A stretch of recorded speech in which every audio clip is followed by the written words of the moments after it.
Nope, Nancy Pelosi was found in San Francisco at a hair salon where she was indoors, even though salons in California are not only open for outdoor service. Apparently, the rules do not apply to Speaker Nancy Pelosi. She wants small businesses to stay shut down, but only reopen for her convenience. Do as I say, not as I do, says Nancy Pelosi. Nancy Pelosi is holding up $1.3 trillion in relief for the American people while getting special access to the very kind of small businesses that this money would support, businesses like this hair salon. Before she skipped town to violate her state's health guidelines, Pelosi proposed a bill. It was called the HEROES Act, which contained no additional paycheck protection funding. This is funding that would help the very small business she has bizarrely accused of plotting against her. The president sees through Democrats' disregard for Americans in need, and he took action unilaterally in his own accord. He provided relief from evictions, he provided unemployment insurance, he paused student loan payments, and he cut the payroll tax, putting money in the American people's pockets. Congress also failed to authorize funding to provide children with free lunches for the 2020-2021 school year. And again, President Trump, with senior advisor Ivanka Trump, took action.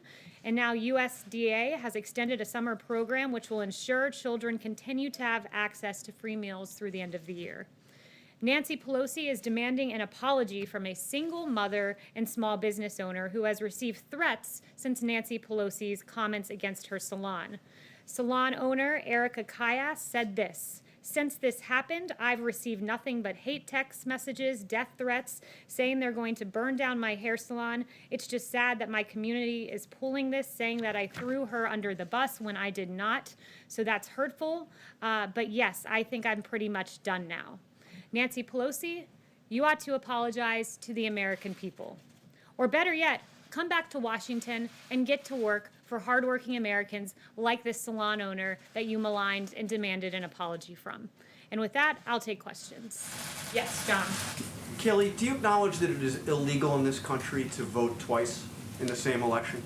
Are you referring to the president's comments earlier today? I'm just asking you a basic yes or no question. Do you believe it is illegal to vote twice in this country? The president does not condone unlawful voting. The president's been very clear about this. I'm once again not surprised the media is taking the president out of context. Do you recall what the president said on this matter specifically? I have it right here. Sure. Okay, maybe you should read it out for me then. Okay, so the president said that you should go to your poll, you should vote early, by mail, and you should go either early voting or day of and try to vote again. So he is asking people to vote by mail and then to go down to the polling place on election day and to vote again if their vote has, if they can't confirm their vote has been counted. You're missing a very crucial line from the president's remarks. If it is not tabulated, meaning your mail-in vote, then you will be able to vote in person. If it is not tabulated. This is why there are at least 5 states in this country that do not count any mail-in votes until election day. So those votes won't be counted until afterwards. So there's no way to know whether or not their vote is There's a very simple answer, and this is how it works. First, a lot of states have what are called electronic poll books. And what this means is that in real time, this is updated. So if your vote is counted, they check the electronic poll book, and you will not be able to vote in person because your vote has been counted. There's a secondary situation. So those who do not have electronic poll books, every single state in the country, you can cast a provisional ballot. And that is a ballot that is there, and if your vote that you have not mailed in is not counted, they will then count the provisional ballot. And that is exactly what the president's referring to. But what Democrats are doing is saying this: we want an entire new system for voting, one subject to fraud. Don't take it from me, take it from Jimmy Carter, who said in 2005, as part of a bipartisan commission, absentee ballots remain the largest source of potential voter fraud. So what Democrats want you to do is say, trust us, but don't verify. Don't verify that your vote's been counted. This president's trying to enfranchise Americans, which is exactly what he's been saying. He wants every American to have a vote because he understands what Jimmy Carter understood and what so many of us understood until the president started putting the focus on mail-in voting, and that was this: that it is subject to fraud. Every vote should count, and every American should verify that their vote is counted by going to their polling location. What do you say to the executive director of the North Carolina Board of Electors who says that this would create a big problem on election day? What I would say is that the president has laid it out very clearly. You should verify your vote. And not only that, I would point them to the fact that in 2016, before we tried this entire new system of mass mail-out voting, 319,000 votes were not counted that were cast by mail. 319,000 in an election that came down really to 80,000 votes in Pennsylvania, Wisconsin, and Michigan. That's untenable, and hundreds of thousands more will not be counted with the Democrats' fraudulent mass mail-out voting system. The president wants enfranchisement, plain and simple. John. Can I ask you a process and jurisdiction question? The president signed a memorandum last night directing federal agencies to look at funds that might be withheld to cities that do not do enough to restore law and order. By what authority does the president believe he can do that? Yeah, the president believes that what we should do, that the purpose of government is to protect life, liberty, and property. That is the purpose of the federal government, and it's imperative that the federal government review the use of funds by jurisdiction. So what this does, this memo, it really does three things. One, it asks federal agencies to detail all federal funds that are being provided to Seattle, Portland, New York City, and Washington, D.C.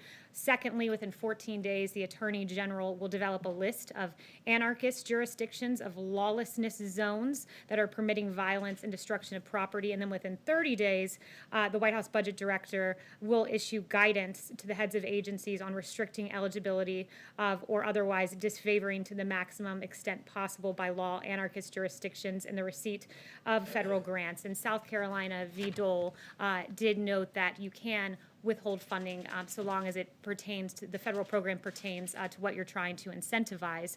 So we believe here, when you look at New York, a 177% increase in shootings, in Seattle, where there was a lawless chop zone where 2 died, in Portland, where you've seen 140 officers injured. This is a dereliction of duty. And if the states will not act in their police power and secure their streets, this president will use every lawful mechanism available to him to try to supplement their failures. And in some cases, that's meant federal officers in Minneapolis and Kenosha, where we've been invited. This is yet another attempt to make sure no more children like Legend Taliaferro die on our streets. These are congressionally appropriated funds. I expect that you would expect there to be immediate legal action taken. Letitia James, the Attorney General for the state of New York, warned a few minutes ago that if you try to withhold any funds, she will immediately slap you with a lawsuit. Well, she's free to do that. We believe that what we will do will be lawful within the bounds of the law, and we encourage states to act and cities to act in the way that Kenosha and Minneapolis did. Although, be it delayed a little bit there, they finally stepped up and asked for federal support, and they got it, because too many Americans are dying on our streets, too many businesses being burned to the ground. That's not the American way by a long shot. Okay, Yes. just to follow up on that, the president, as we know, tried to withhold federal money from sanctuary cities, and he lost, as per the courts. So why isn't this also doomed to fail? I'm not going to get ahead of exactly what the final product will look like. Again, I just walked you through, there's a 14-day timeline for the DOJ, and then a 30-day timeline for Office of Management and Budget, but we believe that we are on the right here. Let me do a couple follow-ups if I can. So in May, the president said the U.S. will be designated Antifa as a terrorist organization. Yes or no? Did the president do that? What the DOJ said is that they would be looking at Antifa-related charges in the lens of domestic To terrorism. be clear, they did not designate Antifa, though. To be clear, they will be pursuing domestic terrorism charges against Antifa individuals, anarchists who are wreaking havoc across our country, and who the suspect, at least in Portland, killed an innocent man out in Portland just over the weekend. Right, for sure. And then but they didn't declare him a terrorist organization, as he said they They will be would. pursuing domestic terror charges. In 2017, You're noting a distinction without a difference. In 2017, he threatened to withhold federal funds from UC Berkeley if they did not allow free speech. Has he done that? I'll follow up with you on that. I guess the question is, the president makes a lot of threats, knowing that he's not going to follow through or that they're not legal. So is this what he's trying to do here yet again? No, the president will follow through. His memo is exceedingly clear. We are pursuing every avenue within the federal government to take care of the American people. When you have a 1-year-old being killed in New York, when you have a little beautiful girl in Atlanta named Sequoia Turner who lost her life, yes, this federal government will do everything within our lawful power, and yes, the president is serious about this. Can I follow up with one last one if I can? On Walter Reed, the president in November said he went to Walter Reed to begin his physical. He said he was there this week. He said he was there to complete his physical. In fact, your predecessor said the same back then, that it was to begin it. So which one was it when the president went to Walter Reed? The president did his physical in 2 parts. These are very extensive when you're doing a presidential physical, and he used the 2 visits to Walter Reed to complete the physical in 2 stops. Again, the media is engaging in conspiracy theories about the president's The health. president, no, just to be Yes. clear, Kayleigh, you said he did it in 2 stops, Yes. but he said he completed it. This week he said he was there to Yes. complete it. You're saying that's not true. So his statement this Yes, week. next I'm question. sorry, I'm correct, not Kayleigh? engaging in conspiracy theories anymore. It's not a Yes. conspiracy theory. I'm just asking if he was correct. Go I don't ahead. wanna lose- Please, no, go ahead. Senator Schumer came out with a statement today saying that too much of the evidence points to the Trump administration pressuring the FDA to approve a vaccine by Election Day to boost his reelection prospects. Can you assure the American people that if a vaccine does come out before Election Day, is approved before Election Day, that it is safe and effective? And can you address his assertions that you are pressuring the FDA to come up with a vaccine before Election Day? No one is pressuring the FDA to do anything. This is, again, a bizarre theory spun up by CNN, among others. Let me note that the FDA, you had Dr. Hahn who said this, I can assure you 100% that the president has never pressured me to make a decision regarding any regulatory aspect of the FDA's work. He said that just a few months ago. It is absolutely the case. You had Secretary Azar saying this morning about the vaccine, whether it's October 15th or November 1st or November 15th, this is all about saving lives. You've had Dr. Fauci say, we in fact briefed the president today. This was a few weeks ago about this in the Oval Office. I was there for that briefing. And Dr. Fauci said there is no political pressure that I have seen at all to move quickly. This president wants to break through regulatory barriers to get a vaccine as safely to the American people as quickly as possible because lives are at stake, but he will not in any way sacrifice safety and making sure that this is 100% airtight before the American people receive it. So the priority here is saving lives, safety, and there will be a safe and effective vaccine in the works. And again, I think the CNN spinning up this conspiracy theory, it all was based upon the CDC career. Brought this up. Yes, and CNN was peddling a theory on this as well. Basically, you had career officials at the CDC who made a decision, who spoke with states about distributing vaccines. We're preparing in advance to have a safe and effective vaccine distributed because unlike the Obama administration during swine flu, they had real problems in that regard. The Obama administration promised 100 million doses by October. They then reduced that number to 40 million for the swine flu. By mid-October, when demand for a vaccine was at its highest, supply fell dramatically short with as few as 11 million doses on hand. You even had their CDC director saying, we are nowhere near where we thought we'd be by now. We are not near where vaccine manufacturers predicted we would be. We share the frustration of the people who have waited online or called a number or checked a website and haven't been able to find a place to get vaccinated. Unlike the Obama-Biden administration, we make plans in advance. It's why we have contracts for 100 million of vaccine production in advance, and it's why CDC career officials have worked with all 50 states to make sure that we can distribute this vaccine. We do our homework in advance, unlike Obama, Biden. One, Kayleigh, just Yes. one other one. So former Vice President Joe Biden said on Alexei Navalny's poisoning that the mode of attack leaves no doubt as to where the responsibility lies, the Russian state. Does the president agree with that assessment? And has he made his voice known to the Russian government on this issue? So we're deeply troubled by the results released yesterday. Alexei Navalny's poisoning is completely reprehensible. Russia has used chemical nerve agents in the past, and we're working with our allies and the international community to hold those in Russia accountable wherever the evidence leads and restrict funds for their malign activities. The Russian people have a right to express their views peacefully without fear of retribution of any kind, and certainly not with chemical agents, and no one has been tougher on the Russian government than this president. Yes. Thanks, Kayleigh. On TikTok, the president said that that ban is going to take effect on September 15th if the deal is not agreed to. What will that look like? Is Google and Apple going to have to delete that app from their app stores? Are people going to have to delete it off their phones? Tell us what will happen on September 15th if there's no deal. I'm not going to get ahead of announcing those plans on September 15th. I know you had some questions on the timing of everything, and I told the Commerce Department to be expecting your call because they can walk you through. Had questions about the 45-day time frame, so I did get some clarity for you on that. If you follow up with me, we can get you in touch with the Commerce Department. Yeah, Kayleigh, I just wanted to ask you about the investigation. There's a couple of contracts that were awarded that Peter Navarro was involved with. One, there's some investigation going on in terms of the Kodak, the money that went to Kodak to allow them to develop pharmaceuticals. There are other contracts now for ventilators that have received scrutiny. Can you give us an update on how concerned you are that maybe some of these business deals are going through too quickly, they're not getting enough scrutiny? Is there any particular finding that you can offer at this point on that? Yeah, we've made many contracts using the DPA 78 times, 30 times with regard to testing. We're very proud of what we've done. Of course, if there are new allegations with a given company, we certainly look at those and look at them closely, as we did with the Kodak situation. But we're very proud of what we've done. We were met with an unprecedented challenge, a novel coronavirus that came to our shores from China. And we are very proud that our contracts have enabled us to have a very large and growing stockpile. In fact, we've rapidly increased the amount of N95s on hand to more than 60 million. We're on track to have 10 times more than pre-pandemic levels by the fall.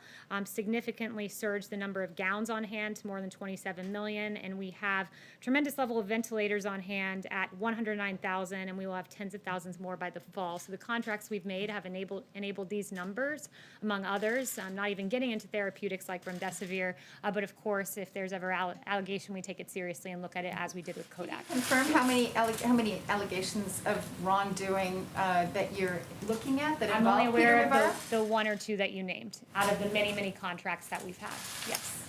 Thanks, Kayleigh. The herd immunity strategy for the pandemic has been called dangerous by some experts, and I'm wondering if President Trump has formed an opinion on this concept, and if he thinks that that is an achievable goal.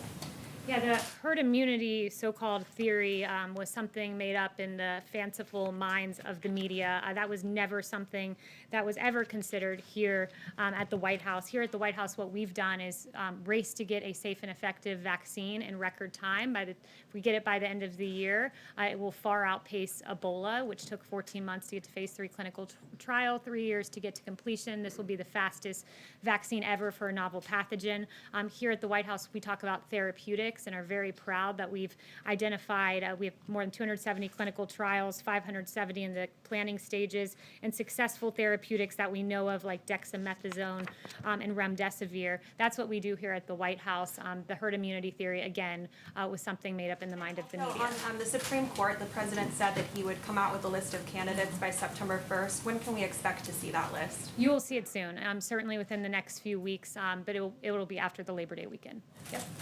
Thank you. Back on the cities, how would the president's plan to reduce funding to cities actually help protect citizens that you said was the goal of the president? Yeah, that is the goal, and what the intent is to incentivize cities to follow in the way of Kenosha and Minneapolis, who, when they were in the midst of a situation that they couldn't handle just at the local level, they requested federal assistance, and it worked. Within 24 hours, you saw a much different scene in Kenosha. Within 24 hours, a much different scene in Minneapolis. So we want states to work with us, and those two models are examples of Democrats who have done so. On the contrary, you see a much different situation in New York and Portland and DC and Seattle. And some of the factors, as noted in the memo, that will go into the lawlessness assertion are whether they forbid police from intervening, whether they've withdrawn law enforcement protection from certain areas, like we saw where a police precinct was abandoned in the lawless CHOP zone in Seattle. Those are the types of changes in behavior we want to see from cities, because protecting the citizenry should be their paramount concern. Thanks, Kayleigh. The government runs out of funding by the end of the month. Is the White House confident it can avoid another shutdown? And is the president open to including some of this COVID stimulus as part of a CR? I haven't talked to him about that, but we do believe that we'll be able to get funding to avoid a shutdown. Are negotiations underway now? Like, have you guys started talking to Congress about this yet? I'd have to talk with the chief. I haven't talked to him specifically about that, but it has been discussed internally. I know at least that, yes. Thanks, Kayleigh. Can you give us a sense, on the memo issued last night, can you give us more of a sense of the funding that would be under review? And also, why does the White House believe that this is the right time to be considering restricting funding for states? We're in the middle of a pandemic and some are dealing with violence. Yeah, again, so first, to the first part of your question, it's undergoing a review. Part of that, step one of this memo is for federal agencies to detail the funds being provided. So I can't give you a readout of exactly which funds are being looked at until that review is conducted. But why now? Why now? Because in New York City, you've seen a 177% increase in shootings in July. Meanwhile, you have the feckless government of Mayor de Blasio and Governor Cuomo pulling $1 billion with a B from NYPD at the same time we learned that in a 28-day period, arrests were down in New York City by 62%. The looting of 450 businesses that have been damaged. In Seattle, a lawless chop zone where 2 died. Now is the right time when you see numbers like this because lives are at stake, and oftentimes the lives of innocent little babies who should be here today if Democrat mayors got their act together, didn't cut funding from police, did start arresting people and enforce the laws. Yes. Thanks, Kayleigh. The president and Joe Biden are both going to be in Shanksville, PA, next Friday to commemorate 9/11. Have you spoken to him about appearing with the former vice president like he did with Secretary Clinton back in 2016 up in New York? I have no details for that upcoming event, but we are intending to be in Shanksville as well. Okay, and then just one more follow-up on the cities. Again, I know it's under review. Has the president directed Director Vaught to make sure that future coronavirus aid is exempt from this memorandum? I don't see in what universe that would be connected to the issue at hand, which is ensuring lawfulness in the Through cities. FEMA or HHS or anything like that? But again, I don't want to get into the specific funding ahead of the review process that is ongoing. Yes. Are we all set? Okay, there we go. Yep. Thank you. Facebook said earlier today that it would be removing the post where the president was talking yesterday with a local reporter about voting twice if it's not corrected and if it doesn't indicate that the president was wrong in those assertions. What do you have to say about Facebook's move on this post? You said Facebook designated a post. I missed the very first part. Right. They said that they would remove the post from those profiles who posted and do not say that the assertions of the presidents are wrong. Yeah, I haven't seen the particular post you're referring to, but the president is crystal clear here that he only, again, to read that part of his quote, if your vote isn't tabulated, then you'll be able to vote in person. This is about verifying that every vote is counted because we know voters are disenfranchised. Just in the 2020 presidential primary, for instance, there were 100,000 ballots rejected in California, mail-in ballots in New York. 1 in 5, think about that. 1 in 5 mail-in ballots were rejected, a total of 84,000 ballots rejected in New York City alone. And we know the thin margins by which elections are decided. And we also know that as research has shown, young, Black, and Hispanic voters are more likely to have their mail-in ballots rejected. That's according to a Washington Post article. So the president wants enfranchisement, not disenfranchisement. That's his goal with the comments that he made yesterday. And if I may ask another one on immigration, please. Okay. The president had said that he will be issuing another order in September. Do you have any more information on that, when he may be issuing that immigration order? Yeah, no updates on a forthcoming immigration. Thank you, Kayleigh. If you mentioned role model cities like Kenosha, if, say, Mayor de Blasio and Mayor Bowser, for instance, if they were to this week take specific actions and get some of the law and order back under control, would this memo continue to go forward, or would you continue to propagate the plans listed in this memo from We have to see a radical change in behavior from the mayor of DC, who allowed a church to burn, from the mayor of Portland, who stood with the protesters only to be chased out of his own home, the windows shattered of his building by the very protesters he deemed peaceful, who were actually anarchists, who took the life of a 39-year-old man this past weekend. But look, when the local government doesn't act, we use every avenue available to us at the federal level, and that pertains to this memo is one example. Another example is Operation Legend, which we're very proud of and have some new numbers for you on that. Since the operation's launch, more than 2,000 arrests, including 147 homicides, have been made. More than 544 firearms have been seized, and more than those are illegal weapons, and more than 7 kilos of fentanyl, 14 kilos of heroin, 12 kilos of cocaine, and 50 kilos of methamphetamine have been seized. And of the individuals arrested, 476 have been charged with federal offenses. And there's a detailed readout from DOJ of each offense and the great work that our federal law enforcement officials have done. So thank you to our police. Thank you to our federal law enforcement. You keep us safe when Democrat mayors and derelict governors do not. Thank you. Can you say something about airlines? Voting twice, knowingly voting twice is a crime. Why is he telling people to vote twice?